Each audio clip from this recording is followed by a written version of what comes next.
नमस्कार, आप देख रहे हैं एबीपी न्यूज और मैं हूं जगविंदर पटियाल। छोटी छोटी आवाजों के बड़े मंच पर आपका स्वागत है। पब्लिक इंटरेस्ट में उन्हीं खबरों को जगह मिलती है जिनका आपकी जिंदगी पर असर होता है। हिंदी न्यूज में पटियाल का परीक्षण सबसे अलग होता है। आज मैं आपके लिए जो खास खबरें लेकर आया हूं, पहले वो शेयर करूंगा, उसके बाद एक एक करके विस्तार से खबरें आपको समझाऊंगा। पब्लिक इंटरेस्ट का पहला परीक्षण, लोकतंत्र का सबसे बड़ा उत्सव, वो दिन जो देश के नागरिक को वोटर बना देता है। कल लोकसभा चुनाव के लिए तारीखों का ऐलान होगा, मतलब आप अपना सांसद किस तारीख को चुनेंगे ये पता चल जाएगा। ऐलान से पहले तारीखों की एक झांकी मैं आपको दिखाऊंगा। इसके अलावा मैं आज वोटर्स को मतदान का मापदंड समझाऊंगा, बताऊंगा कि पिछली बार जिन्हें आपने चुना उन्होंने दिल्ली की संसद में क्या किया। पिछले 5 साल का जैसे रिपोर्ट कार्ड होता है, इसे नोट कर लेना, क्योंकि मतदान का मापदंड सही चुनाव में आपको मदद करेगा। दूसरा परीक्षण इलेक्टोरल बॉन्ड का करूंगा, मिसिंग बॉन्ड की मिस्ट्री। आज सुप्रीम कोर्ट ने बॉन्ड जारी करने वाले बैंक एसबीआई को नोटिस दे दिया है। पूछा है कि पूरे बॉन्ड का ब्यौरा क्यों नहीं दिया गया, बॉन्ड के साथ उसका कोड नंबर क्यों नहीं बताया गया। सोमवार को एसबीआई जवाब देगा, लेकिन सवाल यह है कि एसबीआई शुरू से ही ऐसा काम क्यों कर रहा है कि बार बार सुप्रीम कोर्ट उसे चेतावनी दे रहा है। मिसिंग बॉन्ड और मिसिंग कोड की मिस्ट्री सुलझाऊंगा आज मैं। बॉन्ड के नाम पर फैलाए जा रहे झूठ का सत्य का सीधा प्रसारण भी करूंगा। देश की सबसे चर्चित खबर का परीक्षण पटियाल के साथ आप जरूर देखें। चुनाव से पहले ममता बनर्जी को लग जाती है चोट। ममता की चोट में कितना है वोट, पटियाल ने इसकी भी पड़ताल की है। सोने के लिए लोग पर्यटन पर जा रहे हैं। जीवन में नींद के महत्व और योगदान पर एक बेहद रोचक परीक्षण आप मेरे साथ आज देखेंगे, क्योंकि शांति से जीना है तो चैन से सो जाओ।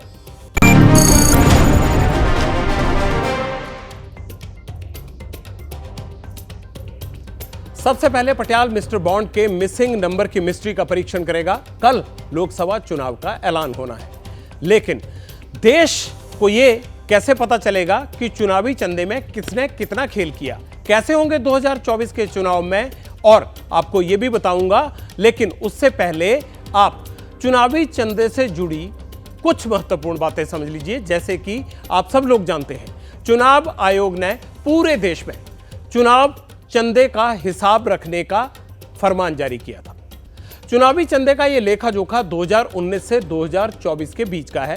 5 साल में किसने कितनी बार कितना पैसा दिया और किसको, कितनी बार कितना पैसा मिला, देने वाला और लेने वाला, इसका ब्यौरा देश के सामने है।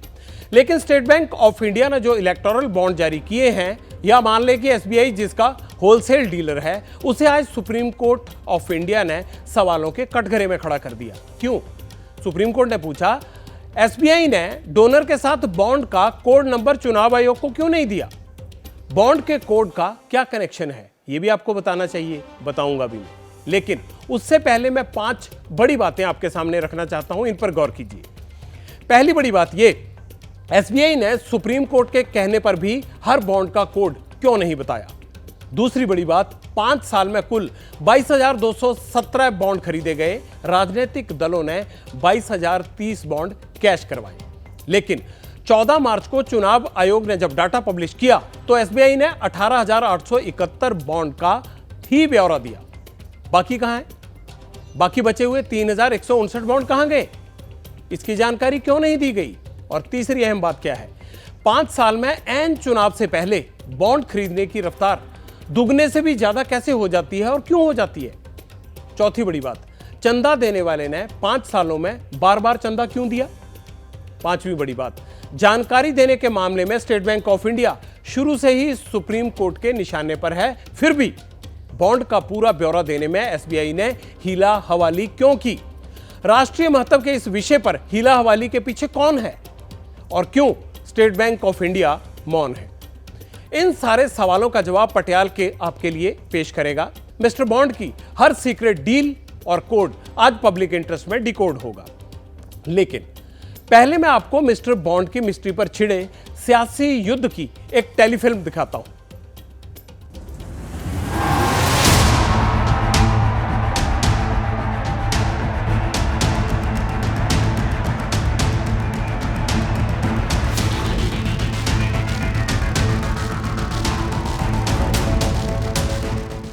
पैसा दो धंधा लो, ये बड़ा घोटाला है, बहुत बड़ा घोटाला है। तो बीजेपी को फायदा मिला है। हमारे हाथ में ठेका नहीं है, हमारे हाथ में धंधा देने की क्षमता नहीं है।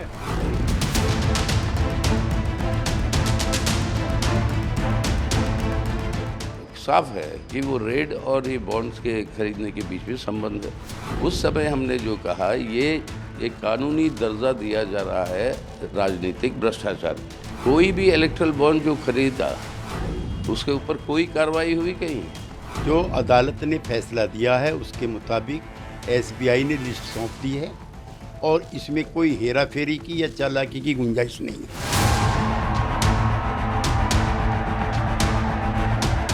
ये तो स्पष्ट हो गया कि इन्होंने भ्रष्टाचार की इंतहा कर दी। आज धीरे धीरे हर एक मामला सामने आ रहा है। इधर रेड मारो, दबिश करो, उधर बॉन्ड खरीदो। और बॉन्ड किसको जाएगा? विश्व की सबसे तथाकथित बड़ी और धनी पार्टी को।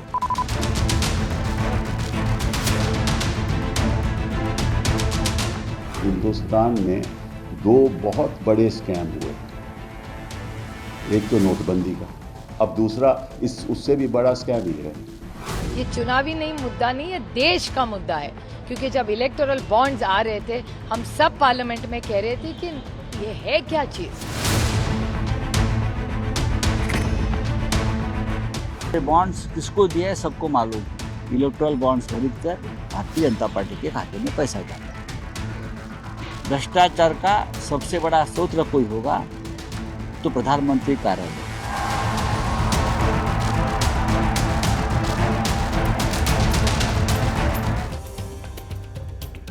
एसबीआई ने सुप्रीम कोर्ट के कहने पर भी हर बॉन्ड का कोड क्यों नहीं बताया? यह कोड नंबर क्या है, यह भी मैं आपको बताऊंगा। लेकिन पहले 763 पन्ने की लिस्ट दिखाता हूं, जिसमें 337 पन्नों पर चंदा देने वालों के नाम विस्तार से लिखे गए हैं। यह लिस्ट पहले आपकी स्क्रीन के सामने। इसमें चंदा देने वालों का नाम है, किसने चंदा दिया, कितना चंदा दिया, इसकी डिटेल भी है, किसने कितनी बार चंदा दिया, इसका भी पूरा ब्यौरा है। लेकिन वो यूनिक सीक्रेट नंबर क्या है, जिसके बारे में सुप्रीम कोर्ट बार बार एसबीआई से पूछ रहा है और एसबीआई बता नहीं रहा। मैं आपको साधारण भाषा में यूनिक कोड का समीकरण समझाता हूं। अब आप अपनी स्क्रीन पर जरा गौर कीजिए। चुनावी बॉन्ड के कागज पर एक यूनिक नंबर होता है। हर बॉन्ड में डोनर की पहचान गुप्त रखने के लिए कोड दिया जाता है। एसबीआई को ही पता होता है कि कोड में किसका नाम है और डोनर है कौन। इसे केवल अल्ट्रा वायलेट लाइट से ही देखा जा सकता है। यह कोड केवल सुरक्षा के लिए होता है, जिससे यह सुनिश्चित हो सके कि नकली इलेक्टोरल बॉन्ड चलन में ना आए। एसबीआई ने चुनाव आयोग को जो लिस्ट दी है, उसमें हर इलेक्टोरल बॉन्ड पर एक छुपे हुए यूनिक अल्फा न्यूमेरिक कोड की जानकारी नहीं है, वो गायब है। कोडिंग महत्वपूर्ण चीज है, इसमें गलती की गुंजाइश कम है। अब पटियाल का सवाल है कि जब हर यूनिक कोड की डिटेल्स एसबीआई के पास हैं, तो स्टेट बैंक ऑफ इंडिया ने बॉन्ड की जानकारी के साथ कोड नंबर चुनाव आयोग को क्यों नहीं दिए, जबकि सुप्रीम कोर्ट ने उसे ऐसा करने के लिए कहा था। ऐसी स्थिति में सवाल लाजमी है कि क्या किसी को बचाया जा रहा है या फिर सुनने में कोई ऊंच नीच हो गई, या ये मान लिया जाए कि बाबुओं की कलम गलत चल गई। कुछ छिपाया जा रहा है या किसी को बचाया जा रहा है। ये सब चीजें अब शक के दायरे में आती हैं। सुप्रीम कोर्ट इसी की तह तक जाना चाहता है। अब मैं आपके सामने उन 3159 बॉन्ड की मिस्ट्री रखने जा रहा हूं जो मिसिंग है। बॉन्ड मिसिंग भी है, सुनने में अजीब लग रहा होगा, लेकिन सच है। कुछ बॉन्ड लिस्ट से गायब हैं। अब वो समझिए कैसे गायब हैं। पिछले 5 साल में कुल 22,217 बॉन्ड खरीदे गए। राजनीतिक दलों ने 22,030 बॉन्ड कैश करवाए, लेकिन एसबीआई ने 12 अप्रैल 2019 से लेकर 11 जनवरी 2024 तक कुल 18,871 बॉन्ड का ही ब्यौरा दिया है। राजनीतिक दलों ने 22,030 बॉन्ड कैश करवाए। अगर इनमें से एसबीआई ने जिन 18,871 बॉन्ड का ब्यौरा दिया है उसको मैं माइनस कर दूं, तो आंकड़ा बनता है 3,159। ये वही बॉन्ड हैं जो मिसिंग हैं, जिनका जिक्र एसबीआई की लिस्ट में अभी नहीं है। सवाल फिर वही खड़ा हो गया, बाकी बचे 3,159 बॉन्ड कहां हैं? एसबीआई क्यों इसकी जानकारी नहीं दे रहा? हो सकता है ये कोई क्लरिकल मिस्टेक हो, या फिर ये भी हो सकता है कि जानबूझकर या गलती से मिसिंग नंबर की जानकारी एसबीआई छिपा रहा हो या फिर किसी को बचा रहा हो। अगर ऐसा है तो क्यों है? इन सवालों का जवाब एसबीआई को सोमवार के दिन सुप्रीम कोर्ट को देना पड़ सकता है। पटियाल की इस पर पैनी नजर रहेगी और एसबीआई जो भी जवाब देगा वो पब्लिक इंटरेस्ट में सबसे पहले आपको बताएंगे। अब मैं आपको एक विचित्र संयोग बताता हूं। पिछले 5 साल में कितने बॉन्ड खरीदे गए और कैसे उनकी रफ्तार बढ़ी, इसका एक टेबल देखिए। अब आप 2019 में 3154 बॉन्ड खरीदे गए, 2022 में 5314 बॉन्ड खरीदे गए और 2023 में 6399 बॉन्ड, यानी 2019 में 3154 और 2023 में 6399 बॉन्ड खरीदने की संख्या करीब करीब दुगनी हो गई। देखिए इतने से अरसे में, यह भी एक चौंकाने वाली बात है। अब मैं आपको सबसे महत्वपूर्ण बात यह बताता हूं, और पिछले 5 साल में किसी पार्टी को कितना चंदा मिला, किसने दिया। बीजेपी को मिला इसमें 6060 करोड़ रुपए का, यह टॉप पर है। दूसरे नंबर पर कौन है? तृणमूल कांग्रेस, 1609 करोड़ रुपए का चंदा मिला। यह पूरे डेटा से जो हिसाब अभी तक निकल कर आया है। कांग्रेस को 1422 तीसरे नंबर पर है। बीआरएस को 1215 करोड़ रुपए मिले। बीजेडी को मिले 775 करोड़ रुपए। डीएमके को कितना मिला? डीएमके को मिला 639 करोड़ रुपए का। वाईएसआर कांग्रेस को मिला 337 करोड़। टीडीपी को मिला 219 करोड़ का चंदा। शिवसेना को मिला 159 करोड़ का चंदा। आम आदमी पार्टी को मिला 65 करोड़ 45 लाख रुपए का चंदा। सिक्किम क्रांतिकारी मोर्चा को मिला 37 करोड़ का और एनसीपी को मिला 31 करोड़ का। समाजवादी पार्टी को मिला 14.5 करोड़। जेडीयू को मिला 14 करोड़। शिरोमणि अकाली दल को मिला 7 करोड़ 26 लाख रुपए का चंदा। एआईएडीएमके को मिला 6.5 करोड़ का। सिक्किम डेमोक्रेटिक फ्रंट को मिला 5.5 करोड़ का चंदा। यह सभी पार्टियों का मोटा मोटी हिसाब है। मैं लिस्ट देख रहा था आज, तो एक और बड़ी विचित्र बात पता चली। डोनर्स के बीच 1 करोड़ वाला बॉन्ड, जो 1 करोड़ रुपए का चंदा देता था, वो वाला बॉन्ड सबसे ज्यादा हिट रहा, और 1000 वाला जो 1000 डोनेट करने की गारंटी देता था, वो सबसे फिसड्डी रहा। 1 करोड़ के कितने बॉन्ड बिके? 11,671 बॉन्ड बिके। और 1000 वाले कितने बिके? 132 बॉन्ड। अंदाजा लग गया ना आपको कि 1 करोड़ वाले की कितनी वैल्यू थी। मैं चंदा देने वालों की लिस्ट में एक और अजीब सा पैटर्न देख रहा था। चंदा देने वालों ने 5 साल में बार बार चंदा दिया। जैसे आपके और मेरे लोन अकाउंट में हर महीने ईएमआई कटती है ना, वैसे ही चंदा देने वाले भी कई बार चंदा देने के लिए स्टेट बैंक ऑफ इंडिया पहुंचे। मानो किसी बड़ी राशि को आसान किश्तों में बांट कर दिया गया हो। इसे आपको समझाने के लिए 5 बड़े डोनर्स की जानकारी में लेकर आया हूं। अब उस पर गौर कीजिए। Future gaming and hotel services donor number 1 है ये। इस कंपनी ने 1368 करोड़ रुपए का चंदा दिया। दूसरा बड़ा चेहरा इसमें कौन है? दानियों में, चंदा देने वालों में, मेगा इंजीनियरिंग एंड इंफ्रास्ट्रक्चर। इस कंपनी ने 966 करोड़ रुपए का चंदा दिया। तीसरी कंपनी है quick supply chain private limited. इस कंपनी ने कुल 410 करोड़ रुपए के बॉन्ड लिए। चौथा वेदांता लिमिटेड, वेदांता ने 400 करोड़ रुपए के बॉन्ड खरीदे। पांचवी है हल्दिया एनर्जी लिमिटेड। इस कंपनी ने 395 करोड़ रुपए का चंदा दिया। ये बड़े वाले दानी हैं जिन्होंने चुनावी चंदा दिया।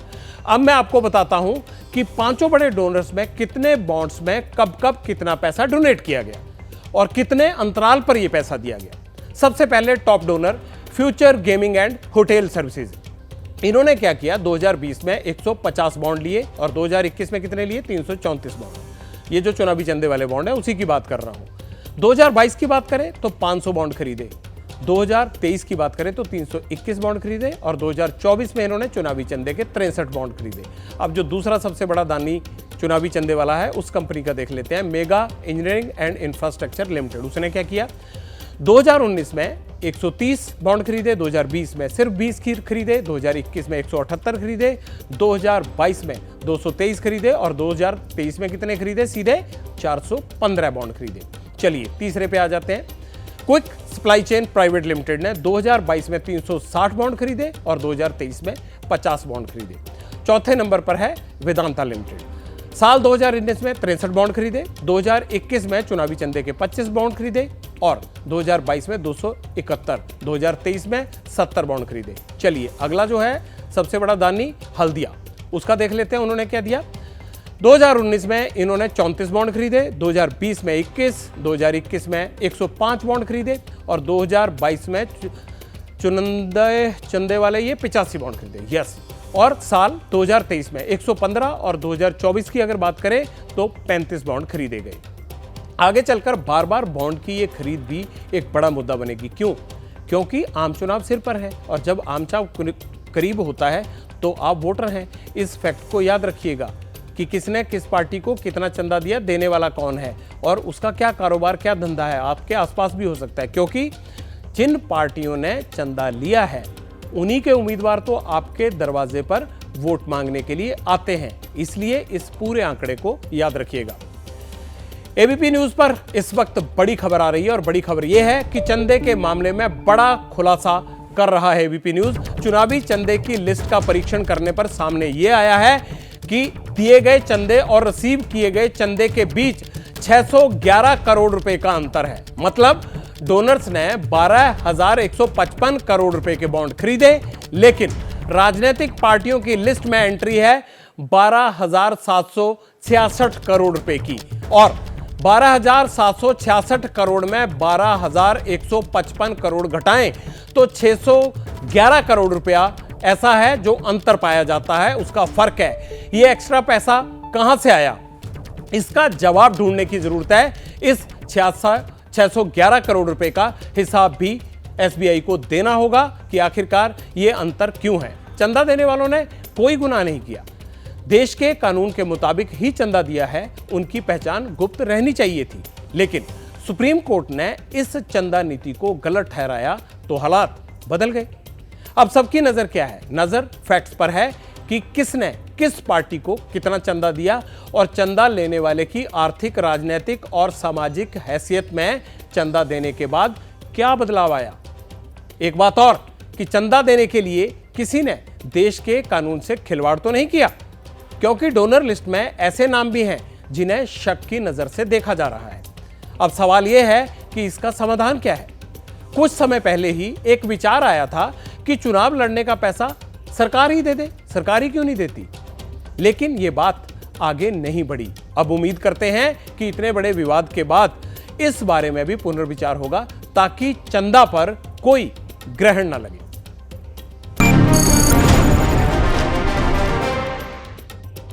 कल देश में 18वीं लोकसभा के लिए चुनाव की तारीखों का ऐलान हो जाएगा।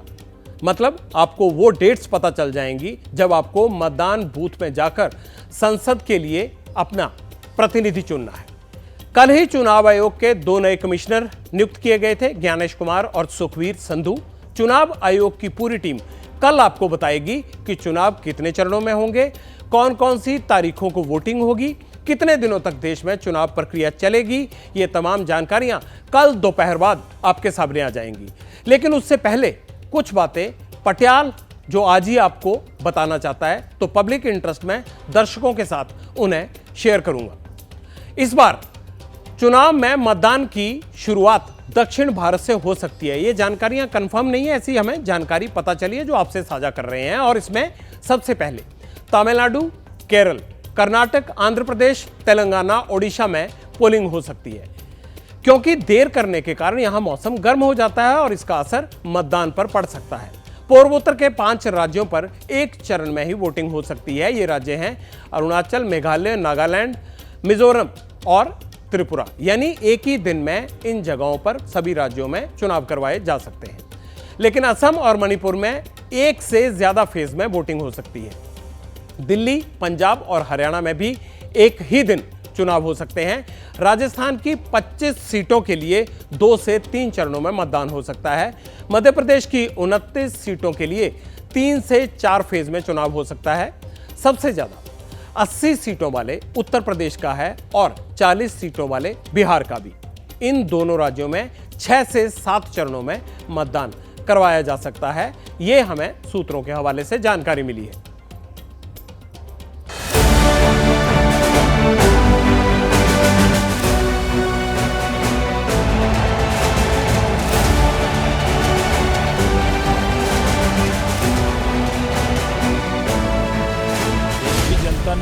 बना लिया है कि लोकसभा का चुनाव होगा, अब फिर एक बार मोदी सरकार बनानी है।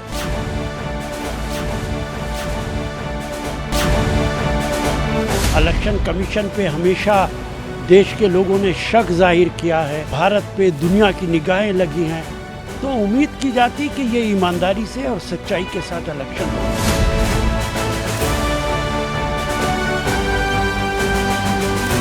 दस साल से जो नकाब भारतीय जनता पार्टी ने पहना हुआ था, वो इस इलेक्टोरल बॉन्ड से वो नकाब उतर गया है और इस चुनाव में इन इलेक्टोरल बॉन्ड्स का बहुत बड़ा असर होने वाला है।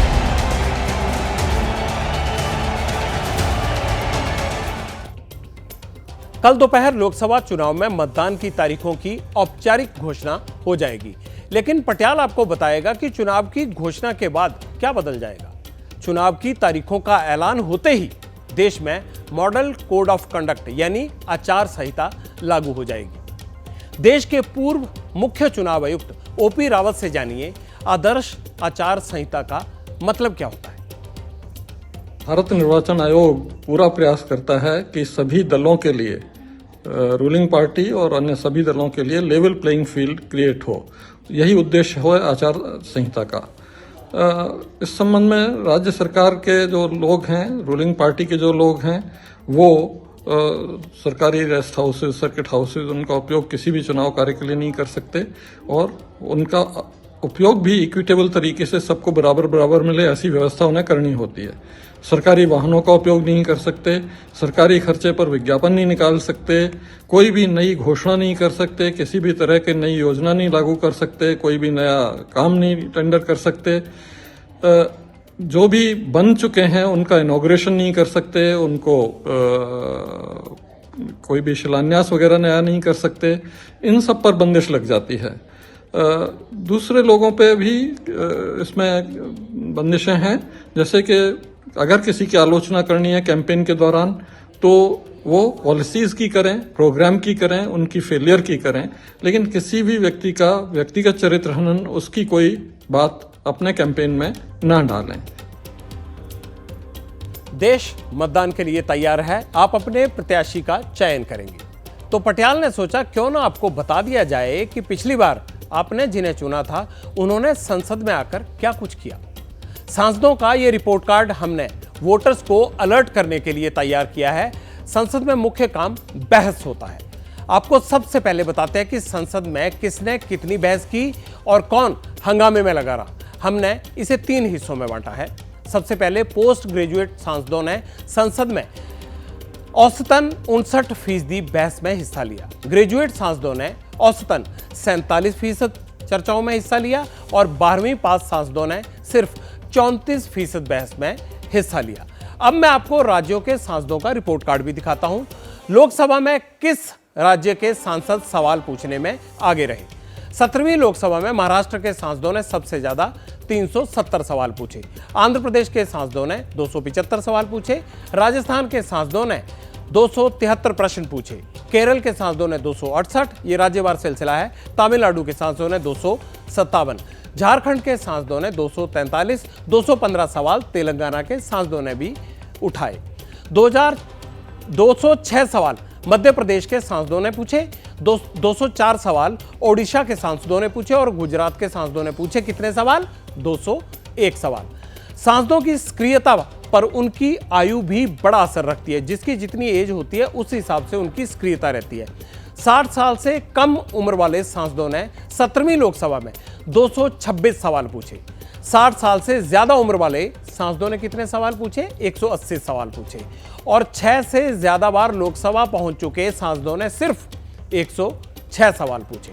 तो ये उम्र वाले सांसदों का आंकड़ा है। सबसे ज्यादा 447 सवाल एनसीपी यानी जो शरद पवार की पार्टी है उनके सांसदों ने पूछे।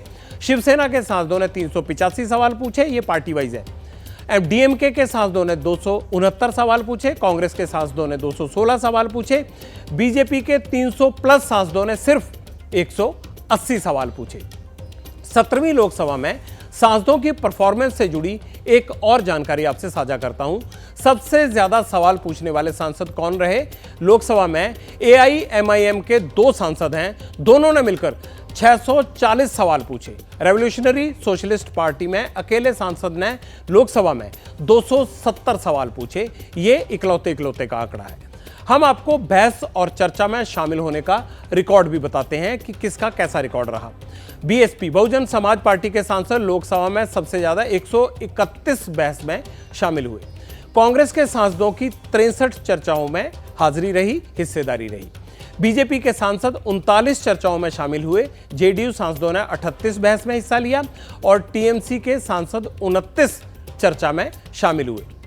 अब मैं आपको दो बातें और बहुत महत्वपूर्ण बताता हूं। 17वीं लोकसभा के बारे में बताना इसलिए वो जरूरी है क्योंकि सरकार की सक्रियता और सांसदों की अलर्टनेस का अंदाजा आपको उससे हो जाएगा। केवल 20% बिल कमेटियों को रेफर किए गए, जबकि पहले 60% तक बिल कमेटियों को भेजे जाते थे। इससे कानूनी प्रक्रिया में लोगों की सहभागिता बढ़ती है। जनहित के मुद्दों पर मंत्रियों के खुद से बयान देने के मौके केवल 28 बार आए, पहले ऐसा 67 बार हो जाता था। अब अगली बात सुनिए। आप एक और ईमानदार और एक्टिव सांसद को चुनने जा रहे हैं। इसके लिए चुनाव आयोग देशव्यापी तैयारी में लगा हुआ है। देश में वोटरों की संख्या बढ़ गई है, जाहिर है चुनाव का खर्च भी बढ़ेगा। 1951 में सबसे पहले लोकसभा चुनाव में 10 करोड़ 50 लाख रुपए खर्च हुए थे और 2014 के जो लोकसभा चुनाव थे उन्हें करवाने के लिए 3,870 करोड़ रुपए खर्च हुए। 2014 में आपके एक वोट के लिए 46 रुपए का खर्च हुआ। आपको ये जानकारी देने का पता है क्या मतलब है? बस इतना मतलब है कि इस बार चुनाव में अपने वोट के अधिकार का इस्तेमाल आपने जरूर करना है और अपना वोट डालने से पहले ये अच्छी तरह से परख लेना है कि जिसे आप सांसद बनाने जा रहे हैं वो उसे अपनी जिम्मेदारी का पता है और संसद में वो सिर्फ आपके हित को सबसे ऊपर रखेगा या नहीं, ये तय कर लें।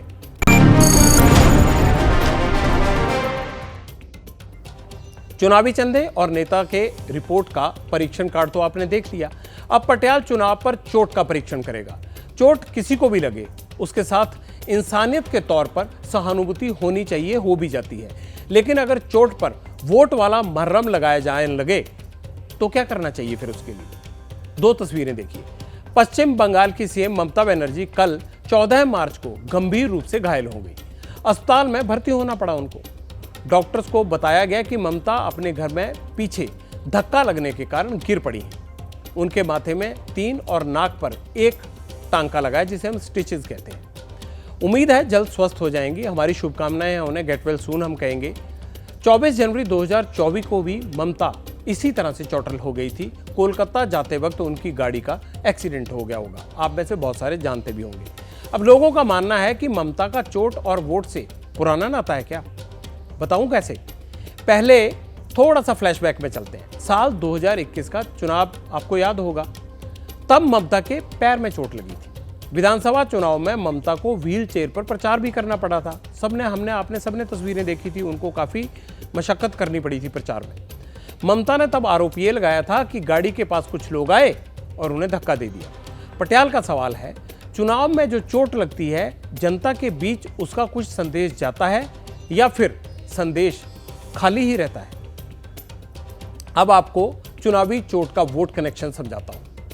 साल 2016 में विधानसभा चुनाव में ममता बनर्जी की पार्टी को 211 सीटें मिली थी। वोट प्रतिशत कितना था? 44.91%। लेकिन 2021 में विधानसभा चुनाव में टीएमसी की सीटें बढ़कर 215 और वोट प्रतिशत बढ़कर हो गया 48.2%।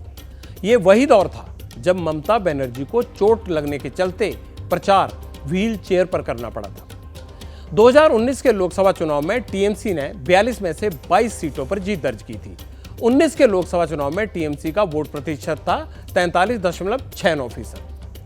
लेकिन अब आगे गौर कीजिएगा कि 2024 में क्या हुआ लोकसभा चुनाव में।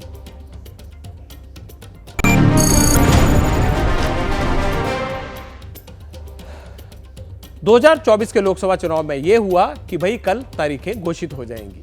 और इसमें बड़ी बात क्या है? बड़ी बात यह है कि ममता बनर्जी फिर से चोटिल है। इसीलिए लोकसभा चुनाव के नतीजों के बाद चोट पर वोट वाले मरहम का परीक्षण पटियाला एक बार फिर से जरूर करेगा।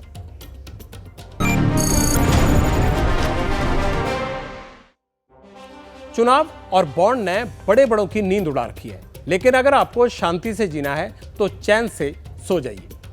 आज विश्व नींद दिवस है। आपको मालूम था क्या कि आज सोने का दिन है?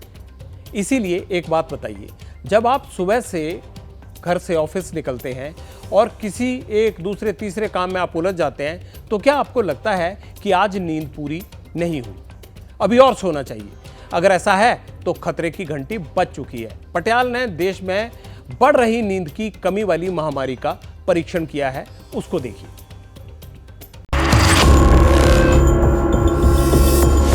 नींद नहीं हो रही पूरी तो ये रिपोर्ट देखना है जरूरी।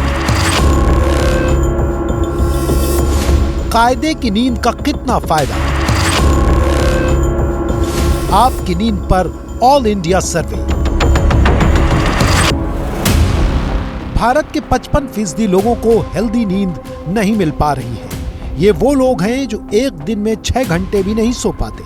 देश में 2.5 करोड़ लोग स्लीप एपनीमिया का शिकार हैं। इसलिए सोना जरूरी है, लेकिन सवाल यह है कि किस उम्र के लोगों को कितने घंटे सोना चाहिए। अगर आपकी उम्र 6 से 12 साल के बीच है तो आपको 9 से 12 घंटे की नींद लेनी चाहिए। अगर आप 13 से 18 साल के हैं तो 8 से 10 घंटे की नींद आपके लिए जरूरी है। वहीं 19 से 60 साल के लोगों को कम से कम 7 घंटे सोना चाहिए। अगर आप कम नींद लेते हैं तो इसकी भारी कीमत आपको चुकानी पड़ सकती है। एक स्टडी के मुताबिक कम नींद लेने से heart, kidney, high blood pressure, diabetes और कैंसर जैसी बीमारी इंसान को अपनी चपेट में ले सकती है। जो लोग अच्छी नींद लेते हैं उनकी जिंदगी में बड़े बदलाव देखे गए हैं। भरपूर नींद लेने से तन मन स्वस्थ रहता है, सिर और बदन दर्द जैसी समस्याएं नहीं होती। काम के प्रेशर के बीच भी इंसान का मेंटल स्ट्रेस कम रखने में नींद की अच्छी भूमिका होती है। प्रकृति के 5 तत्वों के अलावा नींद भी हमारे लिए बड़ा वरदान है। इसलिए भाग दौड़ वाली जिंदगी में नींद से समझौता करना भी ठीक नहीं। भरपूर नींद लीजिए, स्वस्थ और आनंद से रहिए। शांति से जीना है तो चैन से सोइए।